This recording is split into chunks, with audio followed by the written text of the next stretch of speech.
le forum du studio Kalamgou, le forum du studio Kalamgou, le forum du studio Kalamgou, le forum du studio Kalamgou, le forum du studio Kalamgou, le forum du studio Kalamgou, le forum du studio Kalamgou, le forum du studio Kalamgou, le forum du studio Kalamgou, le forum du studio Kalamgou. Mesdames et messieurs, bonsoir et bienvenue dans votre émission hebdomadaire, le forum de la presse du studio Kalangu, qui consacre donc l'analyse des sujets d'actualité avec les journalistes des médias de la place. Ce soir, nous allons donc tout d'abord parler de l'absence de candidature féminine aux élections présidentielles 2020 et 2021. Aucune candidature féminine sur les 41 dossiers de candidature déposés au ministère de l'Intérieur. Nous resterons dans ce chapitre politique pour parler de la mobilisation générale de certains acteurs socio-professionnels pour des élections apaisées au Niger. Ensuite, volet culture, nous évoquerons l'élection de Miss Niger édition 2020 organisée par Djobala Productions. C'est la candidate de Niamey qui a été sacrée Miss Niger.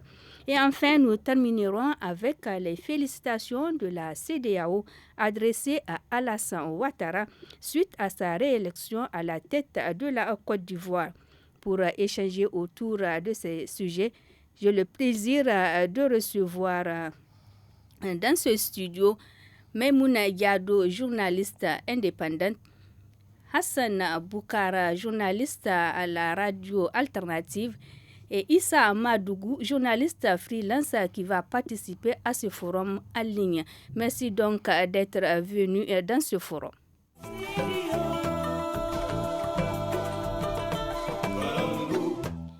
41 candidatures aux élections présidentielles enregistrées au ministère de l'Intérieur à la date du 6 novembre 2020, date limite de réception des candidatures.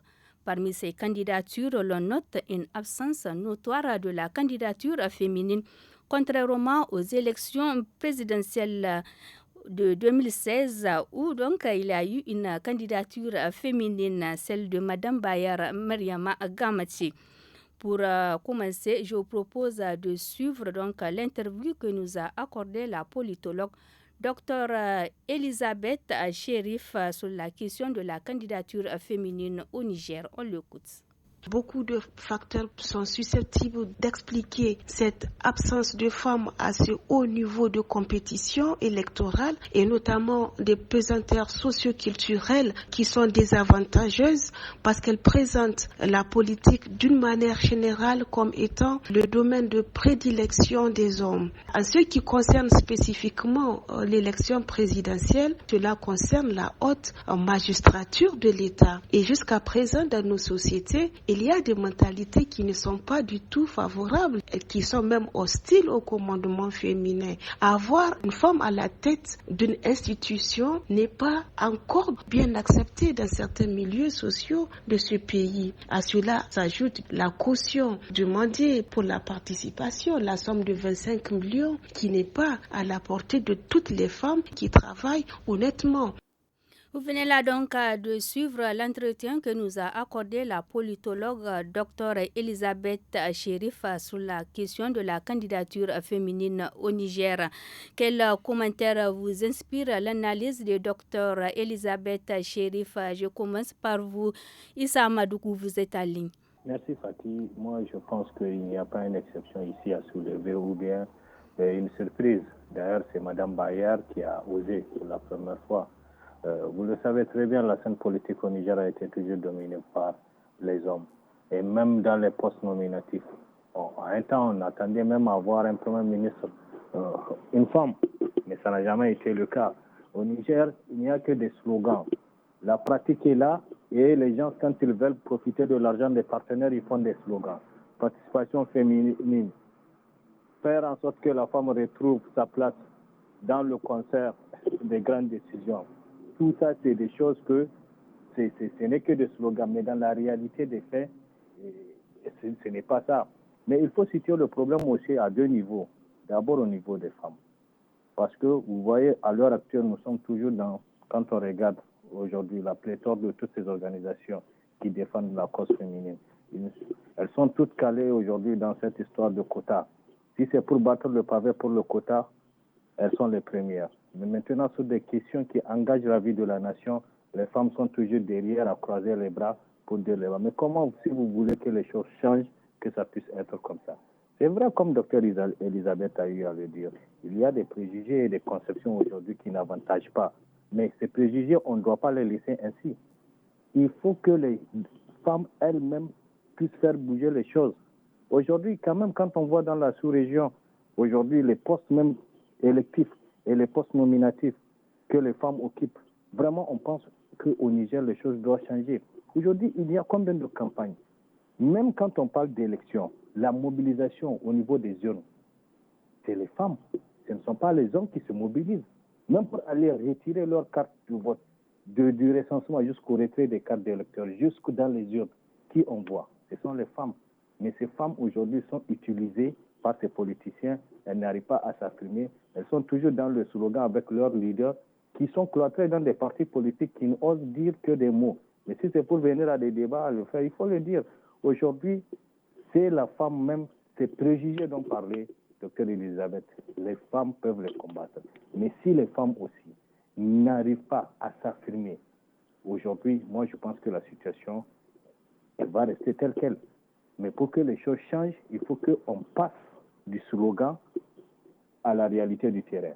Il ne faut pas qu'aujourd'hui, tout ce qu'on entend de dire, ça soit toujours du slogan. Il faut faire changer les choses, il faut que les choses bougent. Alors, ce n'est pas quelqu'un qui va faire venir bouger les lignes, c'est les femmes elles-mêmes d'abord. Si elles ont besoin, aujourd'hui, nombreux sont ces hommes qui sont prêts à accompagner les femmes, à les aider, à ce qu'elles puissent vraiment être visibles et être très combatives sur le terrain. Mais si ces femmes même ne montrent pas cette volonté, elles se limitent seulement juste à des petits trucs parce qu'elles ont des financements des partenaires, elles voulaient exécuter les activités et venir croiser les bras. Non, quand on fait un projet ou bien un programme, c'est pour que vous soyez plus résilient et que le lendemain, vous n'avez pas besoin. Les programmes dont elles acceptent l'argent là, ce n'est pas parce que le programme va être là comme de l'assistance. Non, le programme vous montre la voie. Maintenant, si vous avez la voie, c'est à vous de déterminer aujourd'hui les conditions dans lesquelles vous êtes capable de vous positionner sur la scène. Moi, je pense qu'il n'y a rien d'exceptionnel dans ce qu'on voit aujourd'hui dans les candidatures, même au niveau des autres élections. Certes, c'est vrai, on voit quand même qu'il y a beaucoup de femmes qui se sont engagées, mais je pense que c'est insuffisant. C'est insuffisant en 2020 qu'on puisse dire qu'il n'y a pas assez de femmes aujourd'hui candidates à des élections. Il faut que les femmes elles-mêmes, personne ne viendra faire cette lutte à leur place. Nous, on va parler, on va leur dire. Mais la faute réside dans leur comportement. Il faut qu'elles sortent de ce carcan seulement de programme pour dire que non, nous, on va aller faire parce que les partenaires nous ont financés. Mais les partenaires vous ont financé. Ça ne veut pas dire que après ce financement-là, vous allez repartir dormir et croiser les bras derrière les hommes.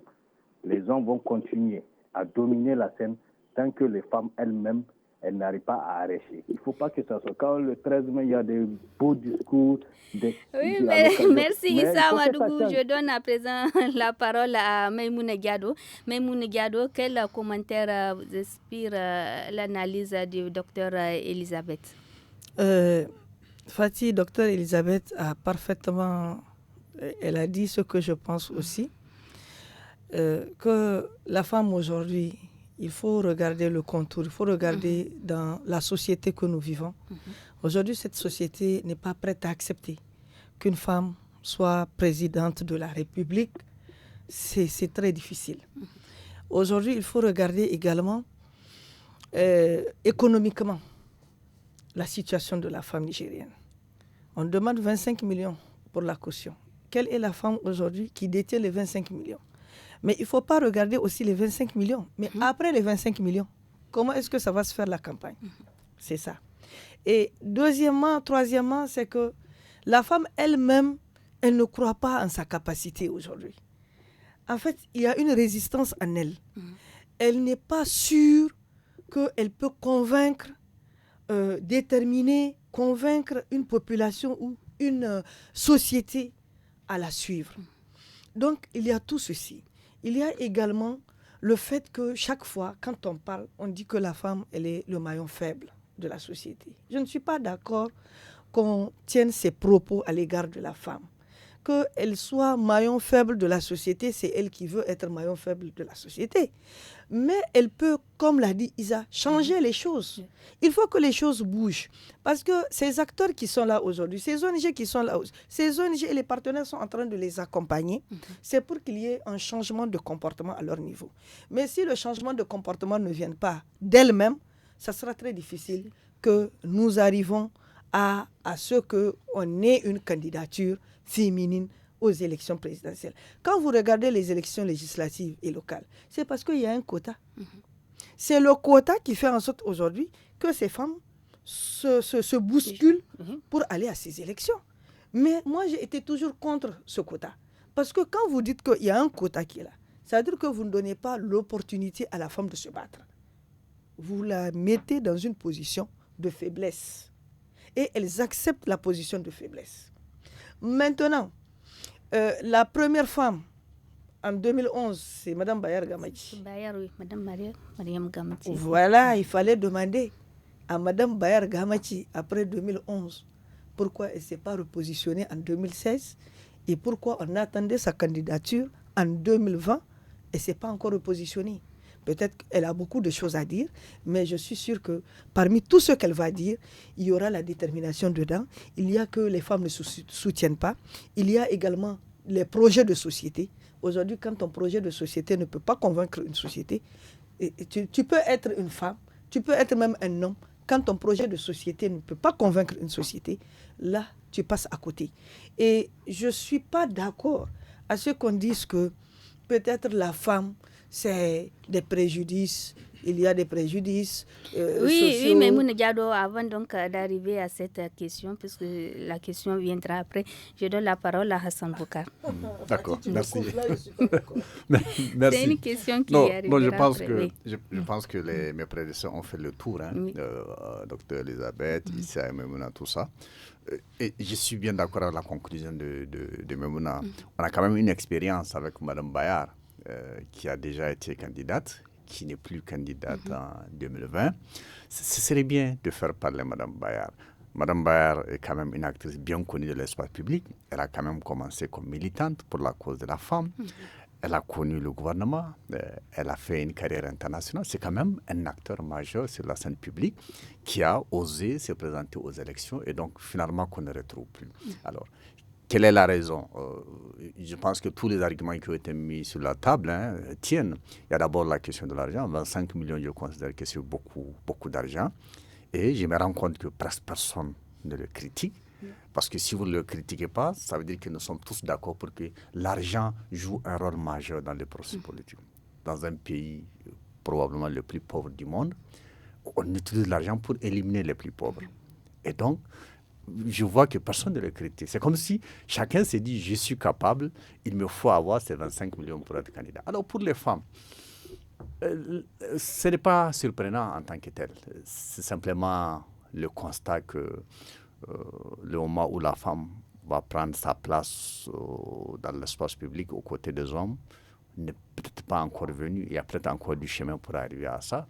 Sinon, dans un pays où elle constitue plus de la moitié de la population, sur une quarantaine de candidatures, je crois qu'on n'a jamais eu 40 candidatures pour une élection présidentielle, s'est retrouvé avec aucune femme, c'est peut-être le constat qui est inacceptable et ça peut choquer.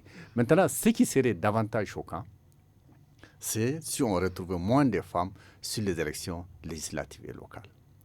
Quand je dis moins de femmes, je veux dire uniquement le quota, parce que les partis politiques vont respecter le quota pour sécuriser les listes. Ce n'est pas un intérêt pour la promotion de la femme. C'est que si le quota n'est pas respecté, les listes ne sont pas viables, elles seront rejetées. Donc, si il n'y a que le strict quota, ce serait quand même bien dommage pour les élections législatives et locales.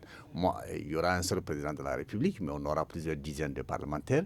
Si, par exemple, les femmes étaient bien représentées à l'Assemblée, on peut espérer qu'elles puissent user le pouvoir que la loi leur donne pour changer les choses. Donc, moi, mon souhait, c'est qu'il y ait plus de femmes à l'Assemblée nationale, en tout cas plus que maintenant pour les élections à venir, qu'il y ait plus de femmes dans les conseils municipaux au niveau local. Ce serait cela. Bon, sur le présidentiel, je pense qu'il y a encore un travail à faire. Issa Madou l'a dit, on est sur un terrain dominé par les hommes. Peut-être que c'est pour ça que je reviens encore sur quel bilan, par exemple, Mme Bayard fait de son expérience. La question, c'est est-ce que la société elle est prête à avoir une femme aux hautes fonctions de l'État? Je ne sais pas, ça ferait tout un débat. Mais en tout cas, le constat, c'est que bon, moi j'entends bien, je trouve Issa très fort dans sa critique contre les femmes, mais je me dis, encore une fois, il y a un minimum. Si tu n'es pas candidate, on ne va pas voter. Donc, le minimum, il faut être candidat. Merci Hassan Boukar.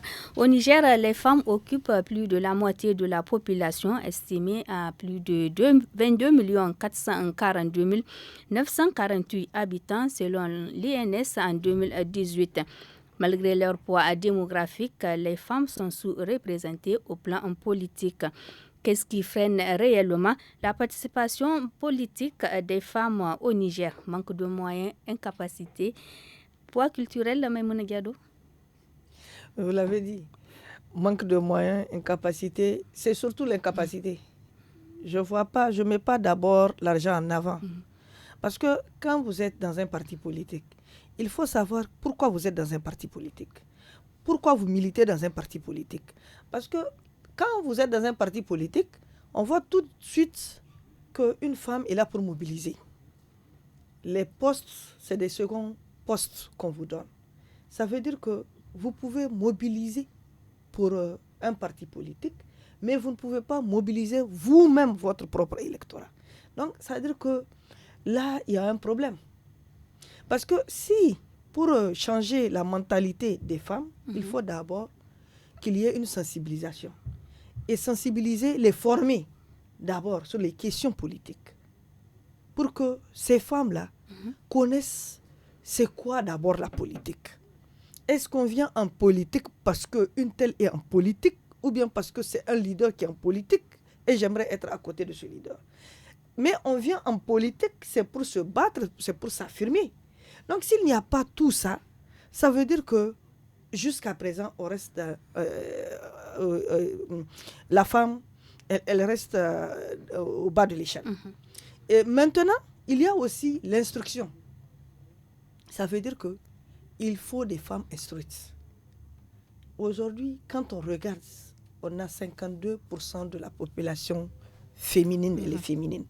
Mais les 52% de la population qui sont féminines, la majorité, c'est les femmes rurales.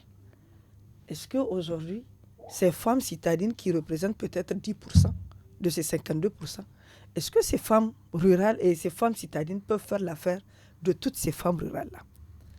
Donc, il y a un problème. Il y a le problème de l'éducation.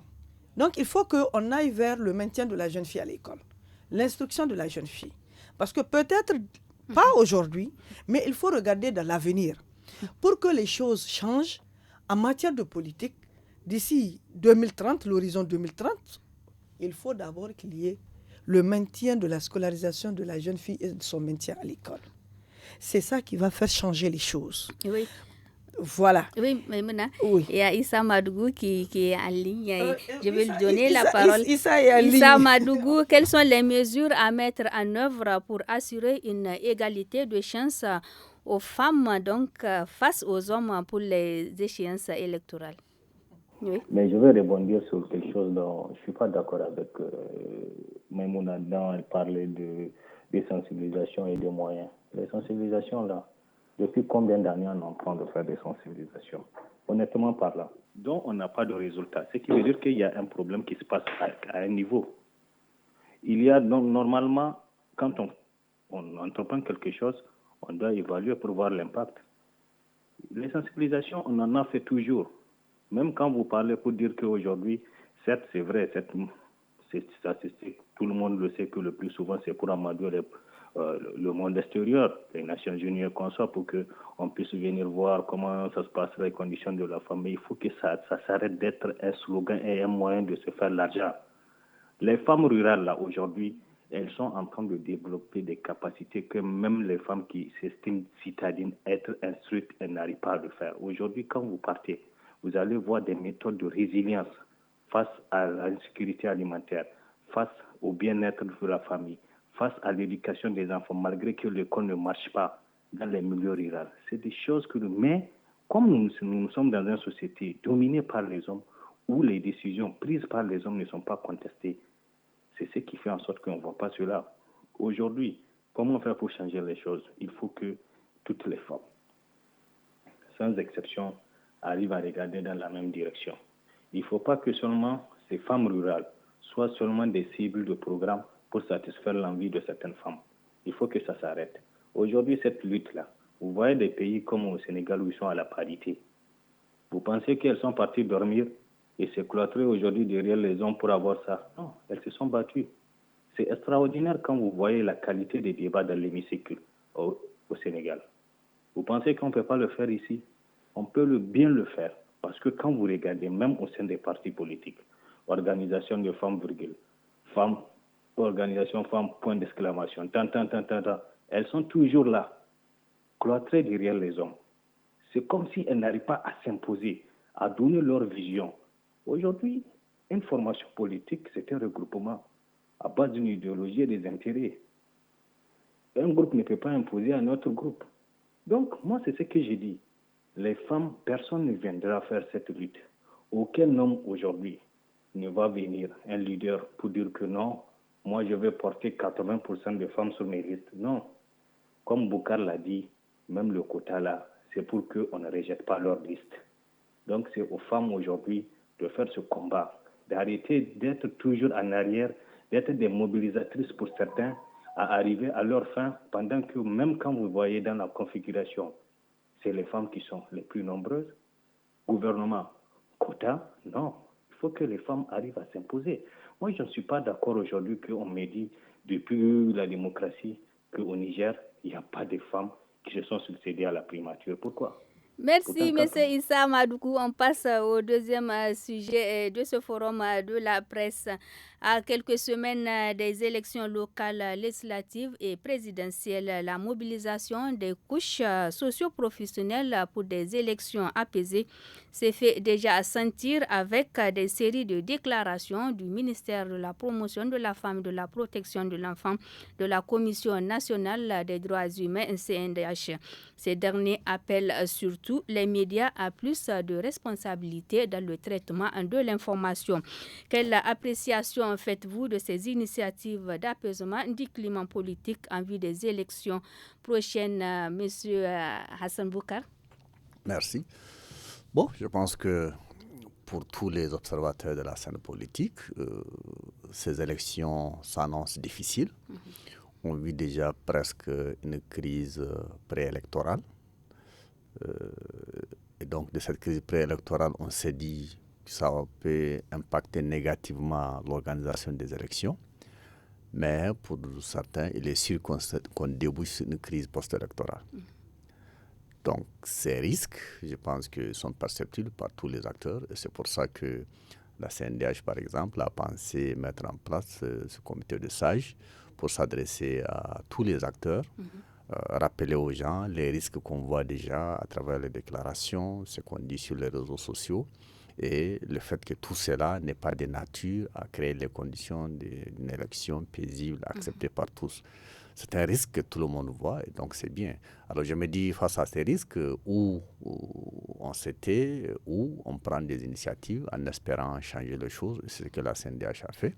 Je pense que c'est une bonne chose. Mais dans tous les cas, ces déclarations ont leur place au vu du climat dans lequel les élections s'organisent. On a une commission électorale nationale dans laquelle l'opposition ne siège toujours pas.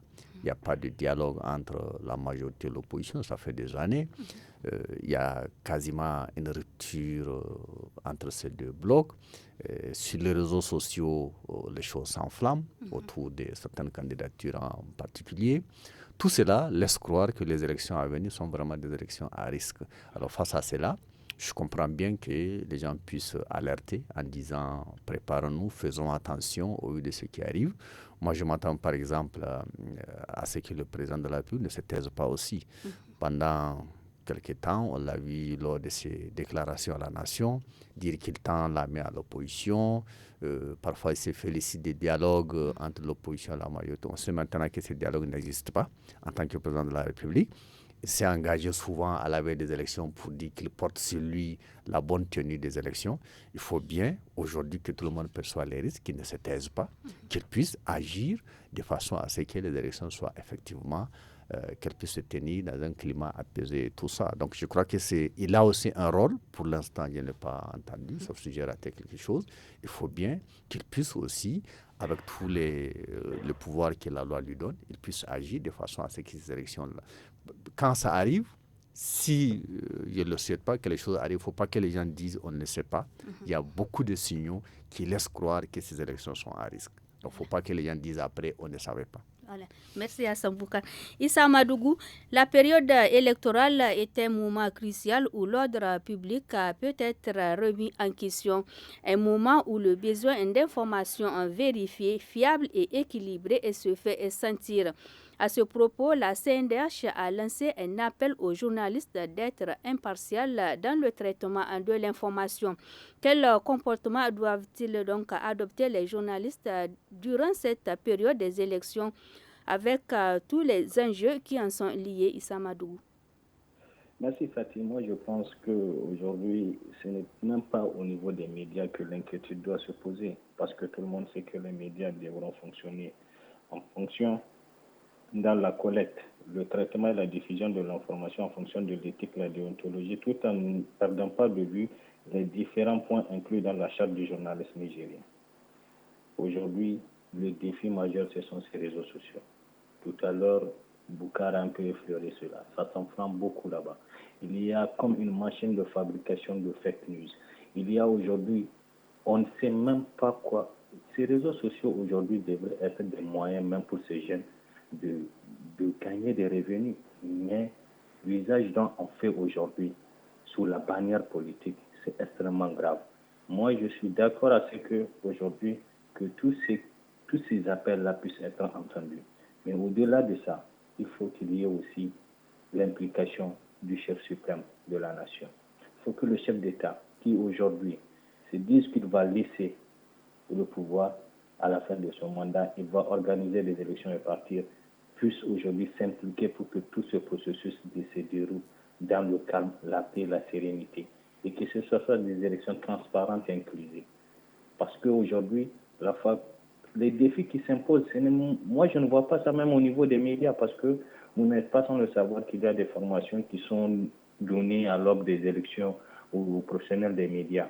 Les professionnels des médias, ce n'est pas eux, même s'il y a certains dérapages, quand même ce ne sont pas des dérapages majeurs, c'est mineur, qu'on peut rectifier. Mais aujourd'hui, le défi, ça se trouve au niveau des réseaux sociaux. Il faut qu'aujourd'hui, ces réseaux sociaux ne soient plus des moyens de propagande, de fausses nouvelles, de rumeurs, de fabrique de fake news. Aujourd'hui, on est en train de rentrer dans une industrie de fake news au Niger qui n'avantage personne, qui au-delà dégrade notre image, la dignité même d'être nigérien parfois. Parce que quand vous voyez certains écrits, vous avez du mal à pouvoir même lire, vous êtes obligé de vous déconnecter. Aujourd'hui, ce qui se passe sur les réseaux sociaux, parfois vous n'avez même pas envie de vous connecter. Parce que vous voyez que c'est un moyen qui peut faire gagner de l'argent à cette nouvelle génération dont nos papas, nous, eux, ils n'en avons pas. Aujourd'hui, quand vous voyez chaque fois dans les journaux, des magazines, des jeunes qui mettent à profit leur page et se faire des revenus. Aujourd'hui, quand vous voyez la réalité nigérienne, vous êtes tenté de se dire, mais attendez, à quoi réellement pensent ces jeunes? Puisque ce sont les jeunes qui sont utilisés. Le fait qu'ils soient utilisés par les politiciens, il faut qu'ils n'oublient pas, quoi que vous fassiez, nous sommes déjà des êtres humains. Il faut nous dire que nous avons des valeurs, nous avons des points comme l'honneur et la dignité que nous ne devrons pas perdre de vue. Ce n'est pas parce qu'aujourd'hui, nous défendons tel bord que nous devons dénigrer jusqu'à rentrer dans l'intimité des gens il faut que nous calmons le jeu. Ces élections-là, nous les souhaitons. Ce que nous avons vu dans les autres pays, Nous n'avons jamais le souhaité pour le Niger. C'est pour cela aujourd'hui, vous voyez toutes ces déclarations, toutes ces sorties médiatiques, tous ces appels au calme pour que les gens modèrent, pour que les gens puissent travailler dans le respect des règles qui définissent leur travail. Parce qu'on a vu dans d'autres pays comment ça se passe. Aujourd'hui, vous avez vu la Côte d'Ivoire, vous avez vu des pays comme le Cameroun, malgré qu'il y a eu maintenant les élections régionales, vous avez vu comment ça est en train de s'embraser même là-bas. En Centrafrique, il y en a. Donc, on a vu des cas pareils dont on ne souhaite pas. C'est pour cela, moi, j'en appelle également, pas seulement aux journalistes, parce que moi, je sais que les journalistes ils feront de leur part. Même s'il y a des dérapages, on peut les contrôler. Oui, que les associations socio-professionnelles, pour terminer, que les associations socio-professionnelles des médias continuent aujourd'hui dans le renforcement de capacités à outiller encore les journalistes et les autres professionnels pour qu'ils puissent effectuer la couverture de ces élections dans le respect de l'art, en respectant l'éthique, la déontologie, en respectant aujourd'hui tout ce qu'il y a comme dispositif en termes de loi qui est là dans le cadre de ces élections. Comme Issa Madougou, par exemple, les médias traditionnels, au-delà de toutes les formations qui ont été faites, normalement dans une rédaction, il y a quand même un travail d'équipe. On peut toujours faire appel à la responsabilité des médias ou à l'opportunité de diffuser tel ou tel. Les médias, on sait comment ça fonctionne.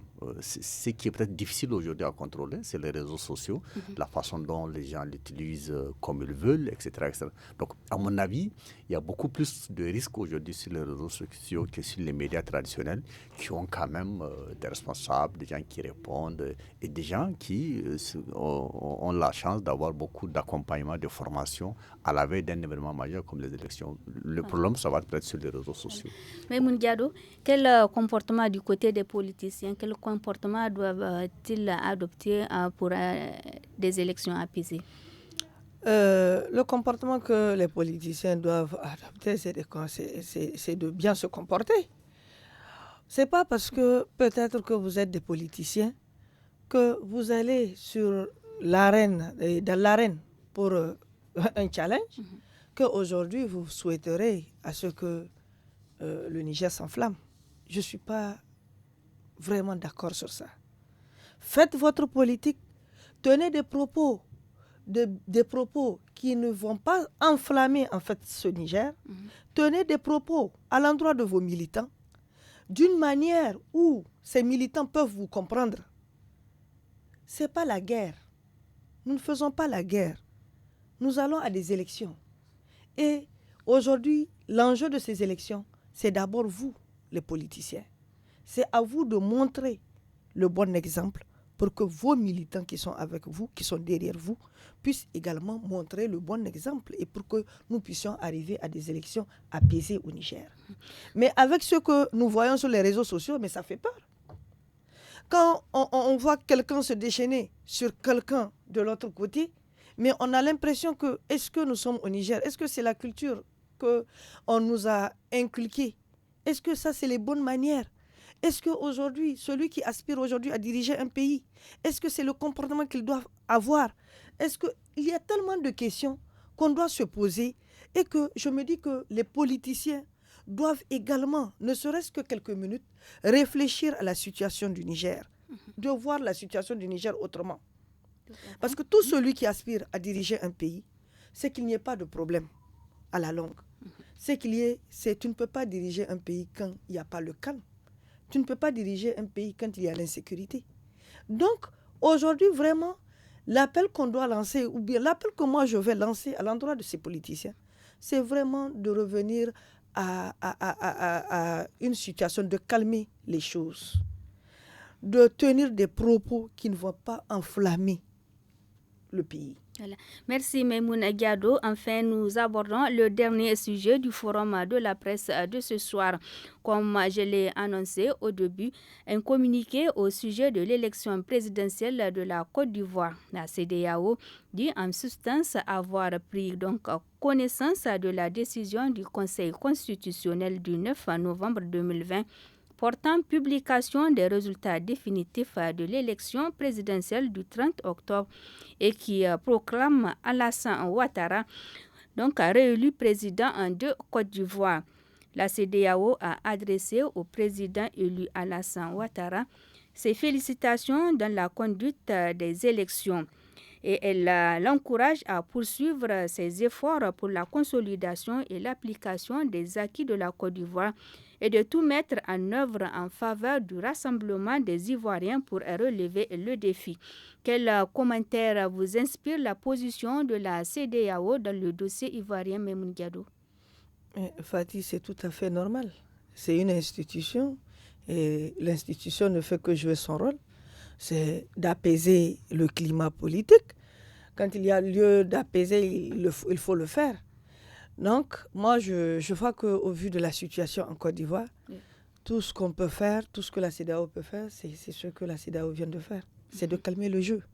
Calmer le jeu parce que je ne vois pas, déjà, il y a eu des élections. Nous sommes déjà... les élections sont déjà finies. Le président est déjà là. Donc, qu'est-ce qu'il faut faire? Maintenant, il faut tenir des propos, comme je viens de le dire à l'instant, des propos qui calment le jeu. Donc, la CEDEAO est dans son jeu, dans sa position, et c'est bien normal, comme je viens de le dire, c'est une institution. Il faut bien que l'institution aussi prenne ses responsabilités des fois. Et il fallait prendre des dispositions avant même que ça n'arrive. Mais maintenant, comme c'est arrivé, il n'y a plus moyen de reculer. La seule chose qu'il faut faire, c'est de réunir tous les Ivoiriens, de les amener à se comprendre entre eux d'abord, et ensuite pour pouvoir calmer le jeu. Issa Amadou, qu'est-ce que vous en dites par rapport à la position de la CEDEAO dans le dossier ivoirien? Oui, merci Fatih. La CEDEAO des chefs d'État, pas la CEDEAO, la vision de la CEDEAO, celle des peuples. Ce communiqué ne reflète que la CEDEAO des chefs d'État. Effectivement, ils doivent se prononcer depuis. Mais aujourd'hui, quand on voit, même quand la situation est en train de trouver un dénouement avec la rencontre entre Bédié et Ouattara, qu'est-ce que la CEDEAO a fait? La CEDEAO aurait pu envoyer des émissaires pour être tapés sur la table pour que les choses puissent être calmées. Mais aujourd'hui, vous attendez quoi? Que la CEDEAO rame à contre-courant contre Ouattara? Jamais. Jamais. Ils ne vont jamais se lâcher. Vous ne les avez pas vus ici au Mali? Ils veulent même restaurer de force IBK. Mais la CEDEAO aujourd'hui, c'est comme à l'époque où Tanja disait sur ce que Tanja disait sur la CEDEAO. La CEDEAO, la vision, arriver à une CEDEAO, à une communauté de peuples, ça là, c'est un rêve utopique. Ça va rester toujours la CEDEAO des chefs d'État. Ils vont se soutenir entre eux. Avant de parler de la Côte d'Ivoire, parlons de la Guinée d'abord. Qu'est-ce que la CEDEAO a fait là-bas? Mais c'est une aberration, c'est même une honte, une insulte pour la démocratie de l'Afrique de l'Ouest. Quand de l'autre côté de l'Afrique, des autres parties de l'Afrique s'en félicitent de la dynamique de la démocratie au niveau de l'Afrique de l'Ouest, on voit un président qui amène un texte en référendum. Maintenant, au niveau de la Cour constitutionnelle, on change carrément le texte, on amène un nouveau texte pour validation comme nouvelle constitution et la CEDEAO est là pour se taire. Parfois, la CEDEAO même est en train de prendre en otage le peuple de l'Afrique de l'Ouest. Aujourd'hui, quand on voit qu'en Côte d'Ivoire, 85 mois, mais c'est trop pour des intérêts entre des gens qu'on peut éviter. Quand vous prenez en Guinée, les chiffres que le gouvernement donne de morts et les chiffres aujourd'hui, même les organisations qui sont en train de devoir faire un peu le point de la situation, n'arrive pas à avoir le chiffre exact. Vous voyez, moi je pense qu'aujourd'hui, il faut que la CEDEAO se ressaisisse, que la CEDEAO sorte de ce carcan de communiquer si la CEDEAO veut réellement. Mais on a vu, tout ça c'est parce qu'il y avait un projet qui a été capoté. Les autres chefs d'État, surtout les anglophones, sont en train de regarder les francophones depuis qu'il y a eu cette affaire d'ECO, un projet qu'ils ont mené ensemble, dont le Niger et le Ghana avaient la charge de la conduite du projet. Et à la dernière minute, on voit un président, comme on appelle Ouattara, qui dort, qui se réveille et qui fait autre chose. Donc c'est ça un peu la réalité des choses. Mais il faut que les choses puissent changer et que cette institution puisse retrouver sa crédibilité. Il faut que cette institution puisse jouer réellement son rôle, qu'elle ne se cache pas derrière uniquement des principes. Issa Madougou, je reviens vers Hassan Boukar. Hassan Boukar, pensez-vous que la CEDEAO a-t-elle équitablement joué son rôle dans ce dossier? Bon, je ne sais pas si on peut dire qu'elle a joué équitablement son rôle, mais il n'y a pas de surprise. La CEDEAO considère qu'il y a des institutions qui fonctionnent en Côte d'Ivoire. Il y a eu des élections qui ont été organisées. Une cour constitutionnelle a dit que les élections se sont passées régulièrement. Elle a déclaré un vainqueur et donc la CEDEAO prend acte. Maintenant, ça ne dédouane pas la CEDEAO de tout ce qu'Issa Madougou est en train de dire. On voit la CEDEAO seulement à une étape du parcours. C'est-à-dire, avant d'arriver à la contestation d'un chef d'État, jusqu'à un coup d'État comme au Mali, avant d'arriver à ce que l'opposition guinéenne ou ivoirienne est en train de faire, il y a tout un parcours qui s'est fait pendant lequel la CEDEAO est totalement absente.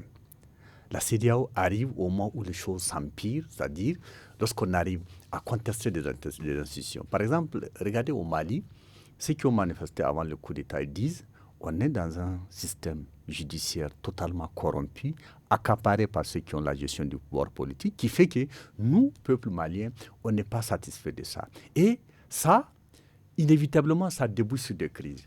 Mais pendant ce temps, vous ne voyez pas la CEDEAO. La CEDEAO arrive au moment où le poste de IBK est menacé. Donc, à mon avis, il faut que la CEDEAO travaille sur la qualité de la gouvernance. Pas seulement en rapport avec des élections, mais entre deux élections. Il y a énormément de choses qui se passent entre deux élections, par exemple des changements de constitution, par un coup de force pratiquement, etc., qui font que des élections se passent bien ou elles se passent mal.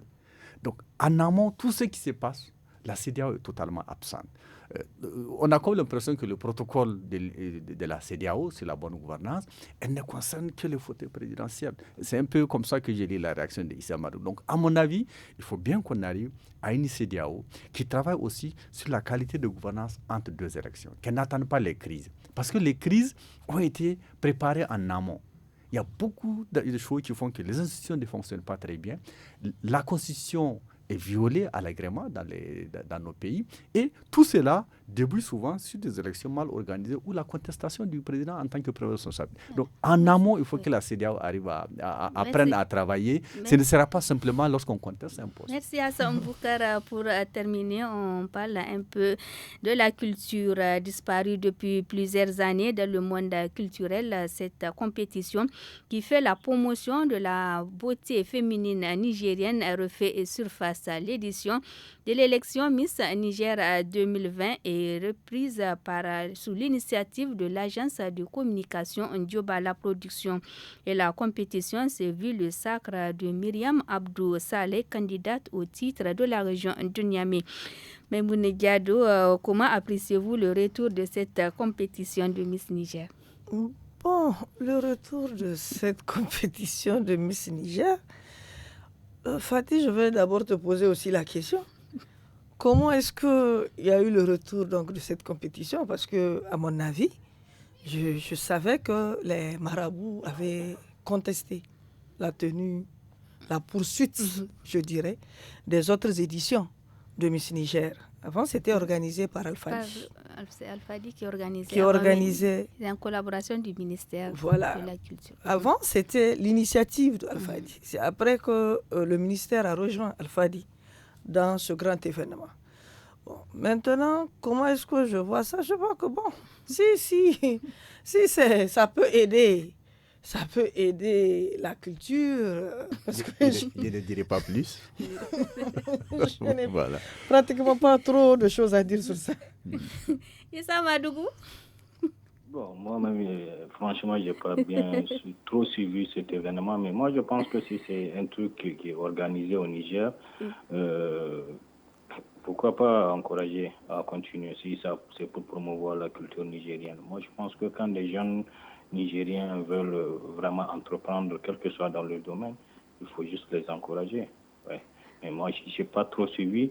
Je pense que c'est comme si j'ai vu, ça fait un petit truc, buzz,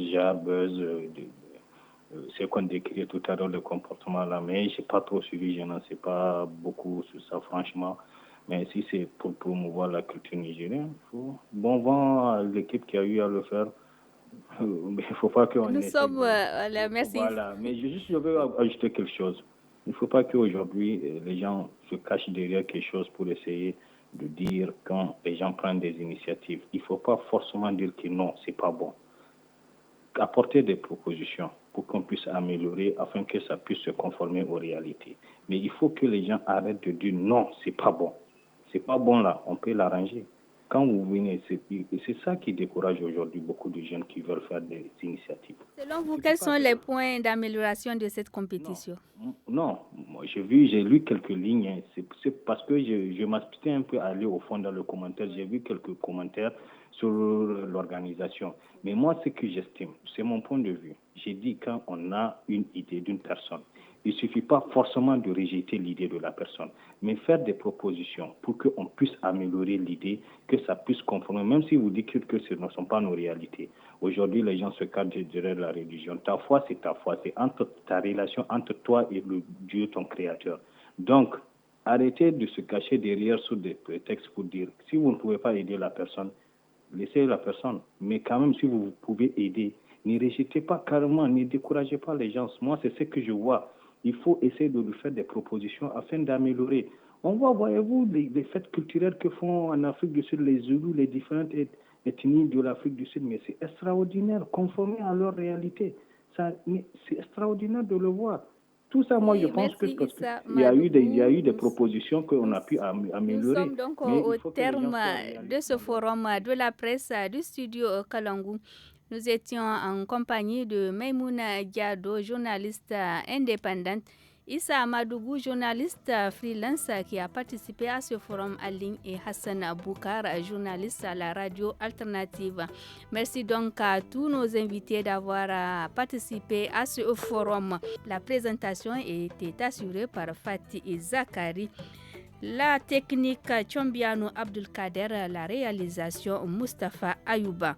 Je vous rappelle le forum hebdomadaire samedi et dimanche dès 17h avec l'actualité en 5 langues suivi de tous à la FADA, et à partir de 18h15 samedi le forum en Hausa sur quand et comment faire la cour à une jeune fille ou un jeune garçon. Et le dimanche, le forum en germain sur le droit à l'image sur les réseaux sociaux. Très bonne suite de nos programmes. Au revoir.